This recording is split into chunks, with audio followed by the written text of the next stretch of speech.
This conference will now be recorded. Hey, everybody, welcome back. Good to have you back again. Uh, very excited about today's show. Today's the first day where we begin to start answering some questions. So far, all we've done in the two previous shows, so far all we've done is we've raised questions. We haven't answered any questions. We've only raised questions. If you go back to 2 days ago, we were looking at the gun study all the way back to 1963. Okay, if you've got a dilemma in science, go back to the roots. Always a good idea. Okay, go back to the beginning.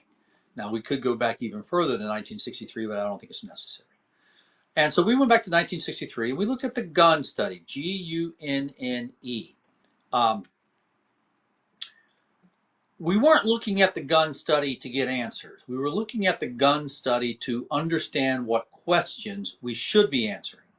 Because if you don't ask the right questions, you're not going to get the right answer. So we went back to 1963. We looked at the gun study, and what we saw in the gun study was very, very simple.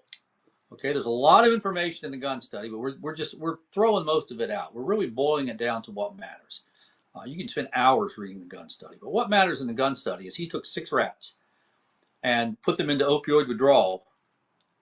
And after 48 hours, 2 days of opioid withdrawal, he sacrificed the rats, took out their adrenal glands, and he found that um, half half of the contents of the adrenal glands were gone. They were gone. They weren't there. They were there in other rats. They weren't there in the rats that went through withdrawal. And a lot of the studies is to lay out that fact. They were there with the other rats. They're not there in the rats that went through opioid withdrawal. So if the adrenal glands are half empty after 48 hours of opioid withdrawal, it raises the question, well, where did the contents of the adrenal glands go? Where did it go? Where did it go? Was it not made? Was it, what happened?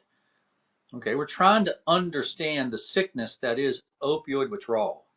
And if you or someone you know has ever experienced that sickness, then you know exactly what we're talking about. If you've ever experienced the sickness that is opioid withdrawal, you understand it's more horrible than any other sickness that's ever visited this planet. If you know someone who's been through opioid withdrawal, sit down and talk to them. Ask them to explain it to you. You may well find out they have trouble explaining it because the condition is of such a severity, it's so horrendous that the words are hard to find, mainly because nothing this horrible has ever happened to the human species before. The words just haven't been invented; they don't exist. Hard to describe something that's never happened before. Uh, and so, all the way back in 1963, the first clue that we see is that Gunn uh, weighed the adrenal glands of mice who had been through opioid withdrawal for 48 hours and compared them against mice who hadn't gone through opioid withdrawal. And he found that half the contents of the adrenal glands it was gone. It was just gone. And so then yesterday we looked at the Akara Brody study from 1968. And Akara and Brody gave us some very interesting information. Akara Brody showed that the urine was full of the metabolites of adrenaline. Now, the adrenal glands are where adrenaline are manufactured and stored, and it sits there until your body needs it. Every living organism that has the ability to move, every living organism on the face of this planet that has the ability to move, has an adrenaline or an adrenaline-like component. Epinephrine, norepinephrine, dopamine, octopamine, they're all basically very similar organic compounds. These are fundamental to life. Okay, if every single living organism on the face of the planet has these, that means something. Okay, it means it is as part of the strategy of survival, part of the strategy to that brought forth life on this planet. Not something you want to mess with. And so in the gun study, we see that half the contents of the adrenal glands are depleted, and then in the Akara Brody study, we see that the urine's full of the metabolites of adrenaline. So what that means is that the adrenaline was secreted by the adrenal gland. How do we know that? Well, in order for the adrenaline to be metabolized, it had to get out of the adrenal gland and it had to go to the areas in the body where metabolism takes place. The liver, the cortex of the adrenal glands, different areas in the body where metabolism takes place. So if this adrenaline was metabolized, it got out of the adrenal gland and was metabolized in other areas of the body. And metabolism, at least the metabolism of adrenaline, is pretty simple. The body just sticks a little carbon and 3 hydrogens on it called a methyl group, and the kidney's hard working but not real bright. It doesn't have a brain, but if you have a carbon and 3 hydrogens stuck onto something. The kidney goes, oh, that's marked to be thrown away, throws it in the urine. That's what the kidney does. It just looks for the markers uh, uh, and things that have been marked for disposal, it disposes of them. And so when Akira Brody found this adrenaline in the urine, that was highly significant, because now what we know is we're getting closer to the right question to ask. And the right question to ask is, why was the adrenaline released? Why was the adrenaline released? Why was adrenaline released in opioid withdrawal? And by the way, adrenaline will kill you. Okay, Mother Nature monitors adrenaline very closely. Adrenaline has a half-life 2.5 minutes. Okay, 2 minutes after it's released into your body. Okay, you slam on brakes because the truck in front of you slammed on brakes. You slam on brakes, you get that big rush of adrenaline. Well, 2 minutes later, 2.5 minutes later, half of it's gone. Okay, another 2.5 minutes later, another half's gone. 2.5 minutes, another half, until it's just pretty much out of your body. It doesn't stick around for long. And half of the adrenal gland, that's a bunch of adrenaline. Okay, and so now we know what the right question is. Now we understand the right question. If we're trying to understand opioid withdrawal, and we need to understand opioid withdrawal because opioid withdrawal is why people go out and buy fentanyl, and it's why people go out and buy heroin. Opioid withdrawal, the human body cannot withstand it. They're not going out and buying fentanyl and going out and buying heroin to get high. They're going out and buying fentanyl and going out and buying heroin because the human body cannot withstand the horrors, the terror that is opioid withdrawal. So what is it that makes it so terrible? Well, we have our first clue. Okay, Gunn told us that half the adrenal glands were missing, and Akira Brody told us, well, hey, it must have gotten secreted into the body because we found it here in the urine. And so now we're up to today's study, 1990. Okay, this is what, 34 years ago, 1990. Now we're up to today's study, 1990.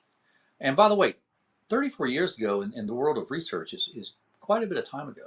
This study, this Dell study, and there it is on the screen right there in front of you. I want you to look it up. I want you to know this study. Don't get hung up on the title. It's an extremely difficult title. Okay, I just call it the Dell study. This study is in my opinion, one of the most important studies if you're wanting to understand the opioid crisis. Okay, and what Dell did was the simplest thing in the world. Okay, he knew the right question to ask. This is why it's important to know the right question. Dell wanted to know what happened to the adrenal gland during opioid withdrawal that half its contents were secreted. And so what Dell did was pretty simple. Once again, he got the mice. Okay, you don't ever want to be reincarnated as a lab mouse. That's a bad life. He got mice that were dependent on opioids. He took them into a little operating room that he built. He cut open their bellies so he could see inside of them. And he literally watched their adrenal glands while he put them into withdrawal. It's called direct observation. If you want to know what's going on, it's called direct observation. You know what your kids are doing, you watch them. You want to know what your adrenal gland is doing, you watch it. It's direct observation. Okay, you want to know what your neighbors are doing, you watch them. Okay, so Dell wanted to see what happened to the adrenal glands during opioid withdrawal.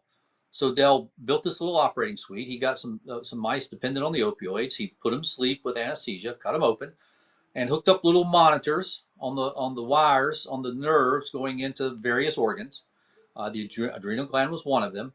And then he put the mice into withdrawal. He gave them naloxone. He immediately put them into withdrawal.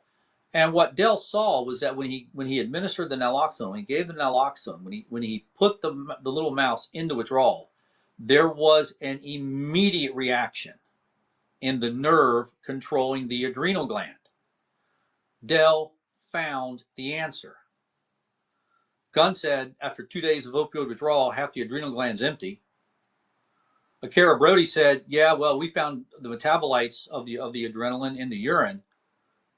Dell shows us the answer. When he put the mouse into withdrawal, there was a 400% surge in activity in the nerve going to the adrenal gland. The nerve went haywire. The nerve lost control. And if you lose control of a nerve that's controlling an organ, if you lose control of the nerve that's controlling the adrenal gland, you're going to lose control of your adrenaline. And so what Dell did was simplest thing in the world. He got some mice, got them dependent on the opioids, built a little operating room, took them in the operating room, put them to sleep, cut them open, hooked up wires to their nerves, put them in withdrawal, and immediately saw a 400% surge in activity in what was called the sympathetic nerve, SNA, sympathetic nerve activity. Don't get hung up on the word. It's just a wire. It's just a wire that controls an organ. Okay, don't get hung up on the words. Sympathetic nerve activity. Not all the sympathetic nerves went. They all kind of went haywire, but some went up, some went down. Some became more active, some became less active. And so Dell looked at that and he goes, "Oh wow, I guess that the opioid receptor must be in control of the sympathetic nervous system, at least for that region, regional control of the sympathetic nervous system." That was 1990. Okay, and let me read you exactly what Dell says. Okay, this is 1990. This study shows that a marked differentiation of the sympathetic nerve activity response occurs during morphine withdrawal in rats, which suggest an interaction between the opioid receptors and control of the regional sympathetic output. All right, what does all that mean? Well, it means that the opioid receptor is in control of a major component of the nervous system. It means that when our people go into opioid withdrawal, they're losing control of a major part of their nervous system. They're losing regional control of the part of their nervous system that controls their organs. Look at our people when they go into opioid withdrawal. They're losing control of their organs. Their eyes dilate, their nose runs, they yawn incessantly, their heart pounds, they're pouring sweat, their hair standing on end. They lose control of their bowels. Okay, now you lose control of your sweat glands, that's uncomfortable. You lose control of your bowels, that's distressing. You lose control of your adrenal gland, and that thing will kill you. There is enough adrenaline in that adrenal gland to kill you. So for those of our people who felt like that during opioid withdrawal they may die, exactly, they were right. And we believe the data is telling us now that 3 million have died during opioid withdrawal in the past during this opioid crisis. 3 million have died, and they died from adrenaline toxicity, which means they died from a massive heart attack or stroke. And if you go to Google, and I want you to do this, I want you to go to Google and I want you to put in U.S. life expectancy. And you'll see that during the opioid crisis, U.S. life expectancy fell, and it fell specifically due to opioid. That's actually not what it says. It fell specifically due to cardiovascular deaths. Okay, it fell specifically due to cardiovascular deaths. We now believe that those are related to opioid withdrawal, but we're not going to say that. U.S. life expectancy fell because of a surge, an epidemic in cardiovascular deaths. The META study, MEHTA, came out in 2020. It's a beautiful study looking at U.S. life expectancy, and U.S. life expectancy fell because of cardiovascular deaths, not drug overdose, not COVID, cardiovascular deaths. Now, so many people have died that U.S. life expectancy is going back up, and opioid overdoses are coming down. Why? Because, well, when 3 million people die, they're already dead. They're not going to die again. And since they're dead, they're not out buying fentanyl and heroin. That's why opioid overdoses are actually going down. 3 million people are dead. We're going to hold here today. We're going to pick up on this again tomorrow. We're going to cover this again tomorrow. We're not going to bring in a new study yet. The Dell study is worthy of our time. My name is Dr. Doug Smith. Please like and subscribe to our podcast, and we will see you here tomorrow. Thank you.